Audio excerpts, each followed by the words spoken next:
Bonjour, pourquoi l'Europe n'arrive-t-elle pas à discuter avec la Russie? Comment doit-elle parler à l'Angleterre, un pays qui envisage de la quitter?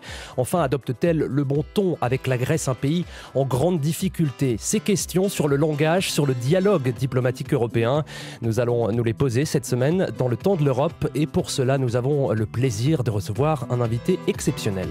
Le temps de l'Europe. Antoine Lereux, Johanna Touzel. Bonjour Johanna. Bonjour Antoine. Notre invité, c'est Michel Camdessus. Bonjour Michel Camdessus et bienvenue. Bonjour. Alors la scène politique et diplomatique mondiale n'a aucun secret pour vous. Diplômé de Sciences Po et de l'ENA dans les années 50, gouverneur de la Banque de France par la suite, vous avez occupé de 87 à l'an 2000 le poste de directeur du Fonds monétaire international. Et pendant 13 ans, sur un terrain miné extrêmement périlleux, vous avez évité des pièges, flairé des opportunités, usé d'habileté, parfois avec les plus grands leaders mondiaux, en véritables renards de la politique internationale. Vous avez voyagé sur tous les continents, rencontré Nelson Mandela, Jean-Paul II, Mobutu ou Margaret Thatcher.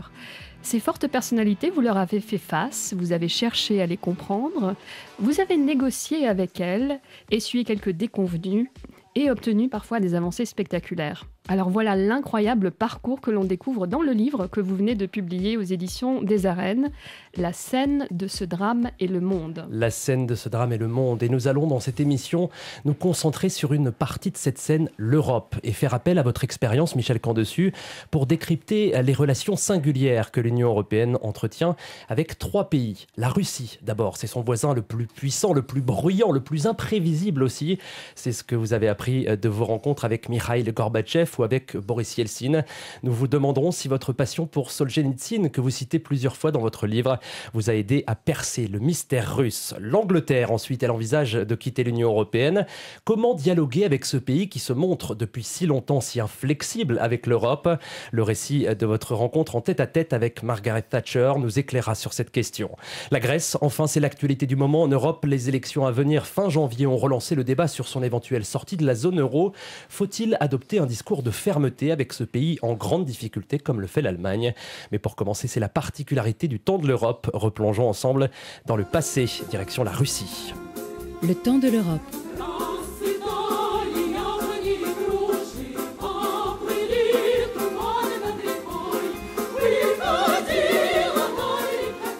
Nous sommes au début des années 90. Vous êtes Michel Camdessus, directeur du FMI depuis quelques années. Le mur est tombé, emportant avec lui l'URSS. La jeune fédération de Russie sollicite alors l'aide du fonds et vous rencontrez à quelques mois d'intervalle seulement Mikhaïl Gorbatchev en fin de règne dans un Kremlin désert, puis son successeur Boris Yeltsin. Vous dites dans votre livre, Michel Camdessus, je cite, « Aucune rencontre avec des dirigeants soviétiques ne correspondra à mes attentes ». Est-ce que les dirigeants russes sont si imprévisibles et dans quelle mesure doit-on en tenir compte lorsqu'on discute, lorsqu'on négocie avec eux? Il y a au moins une chose qui est prévisible, c'est que, ayant été formés à l'école soviétique, ils ont tous quelque chose en commun, lorsqu'ils vous serrent la main, d'écraser vos phalanges. Ça, vous pouvez vous attendre à ça. Alors ensuite, en effet, ils ont tous été très différents. Je ne crois pas qu'ils soient imprévisibles. Et je crois surtout qu'il y a quelque chose qui était très prévisible chez eux. Vous avez mentionné Solzhenitsyn. Ce qu'il y a de prévisible chez eux, c'est leur être russe. Il y a une âme russe. Il y a une fierté d'être russe. Il y a au très profond de l'âme russe, une présence chrétienne. Et ça, il faut en tenir compte quand on discute avec eux? Il faut le savoir. Et c'est ici que tous les paradoxes de la personnalité de Solzhenitsyn peuvent vous aider. Je me suis fait insulter énormément par Solzhenitsyn. J'étais pour lui le fourrier de tout ce que l'Occident a de dépravé, de libertaire, d'anti-religieux. Et donc, il a mis en garde Yeltsin en particulier contre l'influence que le Fonds monétaire international pourrait avoir. J'ai évidemment expliqué que ce n'était pas nécessairement ça et que même Solzhenitsyn pouvait se tromper. Néanmoins, il est une magnifique incarnation de la Russie avec sa fierté, son idéal, parfois des foucades plus ou moins imprévisibles, un patriotisme constant. Alors Michel Camdessus, vous avez fait des rencontres étonnantes en Russie. L'une d'elles vous a particulièrement marqué. On retrouve au centre de votre livre une série de photos, et notamment l'une d'elles est assez frappante. On vous retrouve attablé en pleine forêt russe, taïga, avec le Premier ministre Viktor Tchernomyrdine. Vous êtes en train de manger des brochettes, vous êtes en habit de chasse. Il neige. Il neige. Il y a des bouteilles de vodka sur la table. Voilà, vous avez de magnifiques chapeaux russes sur la tête et tout sourire. Alors que quelques mois plus tôt, le 2 septembre 1993, à Washington, votre première rencontre avec cet homme politique se passe plutôt mal, puisque Tchernomyrdine est très mécontent des négociations en cours entre le FMI et son président Gorbatchev, et il vous lance « Au fond, monsieur Camdessus, vous ne connaissez rien, absolument rien à la Russie, ni vos collaborateurs, ni peut-être vous-même. » Alors comment vous réagissez à ce moment-là, à cette injonction, à cette attaque ? Je lui réponds du tac au tac qu'il a probablement raison, mais que je peux lui dire de mon côté qu'il ne connaît rien à l'économie de marché, mais que plutôt que de rester dans ce conflit négatif de compétences, nous pourrions peut-être nous parler. Il aurait beaucoup de choses à m'apprendre sur la Russie et moi, je pourrais lui dire un certain nombre de choses sur les paramètres de l'économie de marché. Et donc, ça serait une manière plus utile de passer notre temps. Il m'a dit « Ah oui !» et je lui ai dit « Chiche !»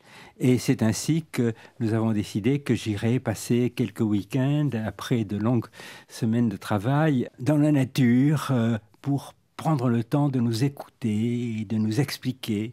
Et donc, c'est ce que j'ai fait à plusieurs reprises. En général, nous allions dans des pavillons de chasse. Bien que je sois un très mauvais chasseur, il me faisait tirer des sangliers ou des cervidés. Il y avait probablement derrière moi un type du KGB qui tirait en même temps pour s'assurer qu'il y aurait un tableau de chasse. Mais surtout, après ça, nous passions de longues soirées au coin du feu jusqu'à une heure avancée de la nuit pour qu'il m'explique la Russie, que je lui explique l'économie de marché. Donc ça a changé quelque chose, ces rencontres sur un plan plus informel. Vous avez découvert quelque chose, une réalité russe, une culture. Vous avez mieux compris vos interlocuteurs ? Eh bien, nous sommes devenus de bons compagnons, des compagnons qui se font confiance. Et en effet, ceci a permis d'éviter beaucoup de malentendus. De notre part, ça nous a permis de comprendre les limites qui pesait sur le gouvernement, un gouvernement sans aucune autorité, ou dont l'autorité s'arrêtait à quelques kilomètres des murs rouges du Kremlin. Et lui a compris qu'en effet, l'économie ne peut marcher que s'il y a des libertés, et la liberté d'entreprendre au travail. Vous avez investi énormément de temps dans ces rencontres. Vous avez fait l'effort d'aller là-bas, en Russie, de découvrir cette culture, d'écouter vos interlocuteurs. Vous ne pensez pas que ça manque un peu aujourd'hui, comme dans les relations internationales, les négociations, dans des bureaux, dans des bâtiments officiels ? Est-ce que vraiment les gens peuvent s'écouter, se découvrir et se comprendre ? Écoutez, je pense qu'ils font tout ce qu'ils peuvent, mais ce que je pense surtout, c'est que nous devons nous garder d'une approche technocratique, technique tout simplement, des négociations. Et nous devons savoir que derrière tout dossier d'une négociation, fût-il monétaire, structurelle, ce que vous voudrez, il y a des réalités culturelles. Il y a des sociétés avec leur histoire, leur tradition. Et donc, pour ma part, j'ai toujours beaucoup cherché et j'ai accepté de passer du temps à essayer de comprendre ça, à aider mes interlocuteurs à s'exprimer là-dessus. Et c'est la raison pour laquelle, chaque fois, par exemple, que j'allais à Moscou, j'allais voir le patriarche, avec qui nous sommes devenus assez bons amis, parce que je pensais que les autorités religieuses, pas seulement les autorités, les hommes de religion, ont un regard sur la réalité sociologique d'un pays au ras du sol, alors que normalement, vos interlocuteurs, quand vous êtes un homme de pouvoir, sont dans la stratosphère. Il faut que la stratosphère rejoignent le plancher des vaches. Un mot pour refermer cette séquence, Michel Camdessus, sur Vladimir Poutine. Il est aujourd'hui en conflit avec l'Union européenne. Vous qui avez rencontré ses prédécesseurs, qu'est-ce que vous pensez de lui et qu'est-ce que vous pensez de sa stratégie de négociation dans l'actualité, dans le dossier ukrainien ? Écoutez, je l'ai rencontré personnellement une fois ou autre, mais je voudrais d'abord dire ceci, c'est qu'il est arrivé au pouvoir à un moment où la Russie avait un immense besoin de recouvrer, de retrouver sa fierté et son identité. Il l'a compris et il a cherché à le faire. Alors il l'a fait comme il a pu au début, il l'a fait pas mal. Et puis, les choses ont évolué. Ses interlocuteurs à l'Ouest n'ont peut-être pas été d'une immense sensibilité aux problèmes de la Russie. Et du coup, il en est venu progressivement à tomber dans une vision un peu antagonistique de ses relations avec l'Ouest, de voir partout la main diabolique des États-Unis et la nécessité de reconstruire la force et l'identité russe, d'abord en réétablissant le glacis stratégique autour du cœur, jusqu'à y compris l'aventure de Crimée et d'Ukraine. Alors évidemment, loin de moi l'idée de dire qu'il a eu raison de faire ça. Je comprends pourquoi il l'a fait. Je crois qu'il s'est trompé. Il s'est trompé dans l'analyse qu'il faisait de l'Ouest. Il s'est trompé aussi, probablement que par méconnaissance, bien que ce soit un des Russes les mieux informés sur ce qui se passe à l'Ouest, compte tenu de sa carrière de diplomate du KGB.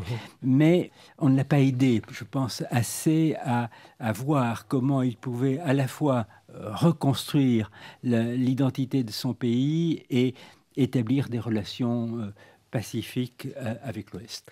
Voilà donc pour la Russie. Ouvrons maintenant la seconde partie du Temps de l'Europe. Le Temps de l'Europe. Antoine Lheureux, Johanna Touzel. Et nous recevons Michel Camdessus, ex-directeur du Fonds monétaire international. Après la Russie, intéressons-nous à deux autres pays qui entretiennent des relations singulières avec l'Union européenne. Ce sont deux de ses membres, la Grèce et l'Angleterre. Commençons par l'Angleterre. C'est aujourd'hui le pays avec le Danemark qui a activé le plus d'opting out, cette option de retrait qui permet de ne pas participer à des politiques communes. Il y a quelques jours, son Premier ministre, David Cameron, a déclaré qu'il souhaitait avancer la tenue d'un référendum qu'il a promis, s'il est réélu, sur une sortie de son pays de l'Union après une phase de négociation avec l'UE. Michel Camdessus, vous le dites dans votre livre, vous avez été marqué vraiment par l'inflexibilité de Margaret Thatcher lors d'un rendez-vous en tête-à-tête que vous avez eu avec elle en 1988. Comment on mène une négociation, comment on dégage un compromis avec un interlocuteur si intransigeant ? Écoutez, elle m'a trouvé aussi pas très commode. Donc c'est frontal comme relation ? Non, c'est un cas limite. Bien que j'ai pris un grand intérêt à cette longue conversation avec elle, je ne suis pas un diplomate par formation. Je ne suis pas, contrairement à l'éloge que vous avez fait de moi au début de votre présentation, je ne suis pas non plus un renard, mais je suis passionné par la rencontre avec les êtres humains et par ce qu'ils sont. Et j'ai une conviction qui est dans mes gènes, selon laquelle tout se joue dans la rencontre. Et établir les meilleures conditions de celle-ci, aller au bout de ce qu'elle peut livrer, est le b.a.-ba des relations humaines, tout simplement. Je tiens aussi, et je le dis dans ce livre, que finalement, ce qui se passe derrière les portes capitonnées des bureaux de premiers ministres ou de gouverneurs de banque centrale, ce n'est rien de magique, ce n'est rien de diabolique, ce sont des hommes et des femmes qui se rencontrent et qui se parlent et qui se cherchent. Et quand on parle avec quelqu'un de si inflexible... Elle est plus que sur l'inflexibilité, bien sûr. Elle était capable de tenir des positions avec courage, force et intelligence. Mais c'était aussi une femme qui avait un cœur et qui est arrivée au 10 Downing Street en récitant la prière de François d'Assise. Là où il y a la guerre, que je mette la paix. Et donc, il faut d'abord chercher la complexité, la vérité de cette personne qui évidemment joue un rôle, s'applique un masque qu'elle s'est construit, est protégée par ses dossiers, par ses boucliers, toutes les procédures qui entourent le pouvoir. Eh bien, il faut passer là derrière, il faut aller chercher le cœur de cette personne, chercher sa vérité et tâcher d'engager la conversation à ce niveau-là. Et même avec Margaret Thatcher. Alors, à la fin de la conversation, je ne sais pas si j'avais conquis sa confiance. Elle m'a en tout cas manifesté la sienne en acceptant de contribuer à des efforts qu'elle considérait fous de ma part en faveur des pays les plus pauvres. Passons maintenant, après l'Angleterre, au cas de la Grèce. Le pays n'envisage pas, comme l'Angleterre, de quitter l'Union européenne, mais sa présence au sein de la zone euro est régulièrement remise en cause depuis 4 ans. La faute à une dette gigantesque, plus de 320 milliards d'euros fin 2014. Ça représente 175% de son PIB. Le pays est d'ailleurs sous surveillance du FMI notamment. Sur le plan politique, l'échec récent de l'élection d'un président de la République a provoqué l'organisation d'élections législatives anticipées. Et fin janvier, le pays pourrait basculer à gauche, la gauche radicale, le parti Syriza. Le leader de ce parti, Alexis Tsipras, qui est favori des sondages, a récemment fait une proposition aux autorités européennes, une proposition surprenante, hein, Johanna. Oui, Antoine, Alexis Tsipras propose une conférence européenne sur la dette, sur le modèle en fait de celle qui a eu lieu à Londres sur la dette allemande en 1953. Et en fait, il cite cet exemple de 1953 où 21 pays avait décidé d'amputer de 60% la dette nominale cumulée de la République fédérale allemande à l'époque et lui ont accordé un moratoire de 5 ans entre 1953 et 1958, ainsi qu'un délai de 30 ans pour rembourser. Alors qu'est-ce que vous pensez, Michel Camdessus, de cette proposition ? Est-ce que c'est légitime pour Tsipras de faire cette référence historique, de réclamer un peu le même traitement ? C'est parfaitement légitime pour un chef de gouvernement potentiel de mettre ses idées sur la table, et même si elles sont un peu audacieuses ou étonnantes. Alors, le cas grec est un cas extrêmement difficile. Il commence par beaucoup d'erreurs, de part et d'autre. Les immenses erreurs dans la gestion de la Grèce pendant des années et des années avant qu'elle n'accède à l'Union européenne. L'erreur dans les conditions dans lesquelles elle a accédé. Comme l'a dit un président de la République de la France, il ne fallait pas laisser Platon à la porte. Mais on aurait pu demander ses papiers à Platon et en particulier lui demander des statistiques que l'on aurait vérifiées. Ensuite, elle a été candidate à l'euro. Là aussi, on a accepté sans se demander si, à côté de sa politique monétaire, il y avait une politique budgétaire et si, par exemple, il y avait une direction générale des impôts en antenne digne de ce nom. Se demander s'il y avait une direction des statistiques qui approchait de la vérité. On a oublié tout ça. Et donc, il y a une responsabilité partagée, c'est ce que vous dites. Parfait. Vous me le faites dire. C'est une responsabilité largement partagée. Il y a eu une crise très difficile. On a mis en place la Troïka pour faire face. Alors, est-ce que c'est un bon instrument? Ils ont fait ce qu'ils ont pu. Mais il est bien évident que faire travailler ensemble l'Organisation mondiale chargée de la surveillance, une institution monétaire et une institution plutôt de type politique, ça ne peut pas bien marcher. Donc c'est la BCE, le FMI et la Commission européenne. Parfaitement, on va le rappeler, oui. voilà. Et donc ils ont fait ce qu'ils ont pu, passer des compromis entre eux. Mais ça ne marche Les pas. résultats ne sont pas totalement négatifs. Oui. Et observons que ceci a amené quand même la Grèce à faire d'importants sacrifices pour remettre la maison en ordre.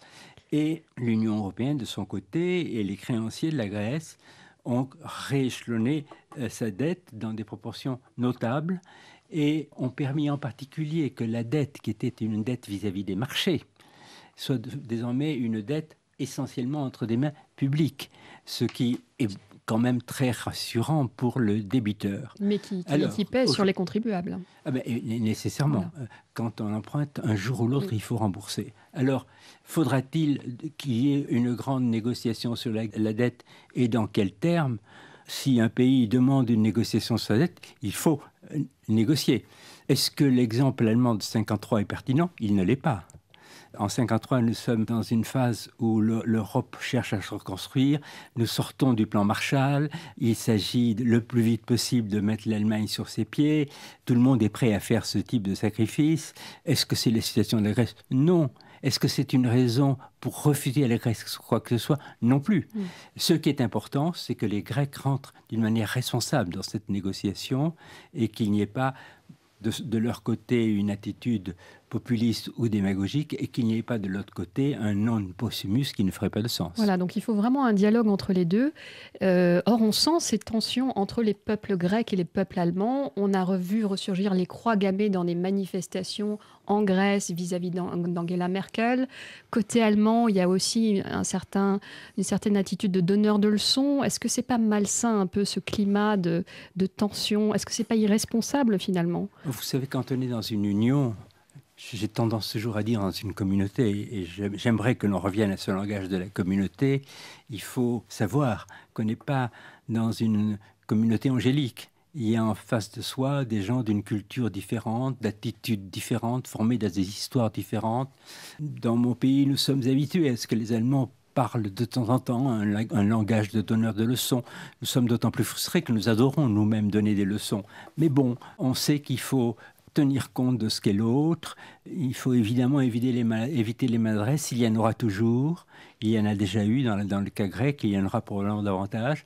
Le propre d'une vie dans une union ou dans une communauté, c'est précisément de transcender toutes ces difficultés-là, de regarder quels sont les problèmes et de faire en sorte que chacun faisant un effort au-delà de ce qu'il était préparé à faire, on trouve un commun d'entente. Michel Camdessus, c'est bientôt la fin de cette émission. Vous critiquez dans votre livre, je cite, l'attitude de certains pays à l'égard des institutions internationales qui consiste à les freiner dans leur élan pour leur reprocher plus tard leur lenteur. Et vous terminez ainsi, tentation fréquente aussi d'en faire des boucs émissaires de leurs propres manquements. C'est vrai pour le FMI, vous l'avez vécu, c'est vrai pour l'Union européenne aussi. Parfaitement. Quelle est la responsabilité des chefs d'État sur ce point ? Écoutez, alors, ils ont le devoir de ne pas succomber au populisme.